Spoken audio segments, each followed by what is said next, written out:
Magandang araw, narito ng ating balita ngayon at kayo naman sa ating balitang pambansa. Tiniyak na pala si Malacanang nakikilos ang pamahalaan upang pag-aanin ang epekto sa publiko sakaling tuluyan sumirit ang presyo ng mga pangunahing bilihin.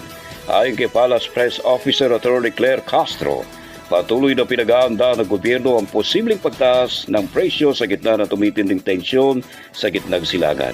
Sa gitna ito ng mga pangamba na mararamdaman ng taas presyo pagsapit ng kalagitnaan ng Abril, lalo't hanggang April 16 lamang ang pangako ng mga manufacturer na hindi magtaas ng presyo. Ayon naman kay Castro, tuloy-tuloy ang pakikipag-ugnayan ng Department of Trade and Industry sa mga manufacturers upang mapigilan ang pagtaas hanggat maaari.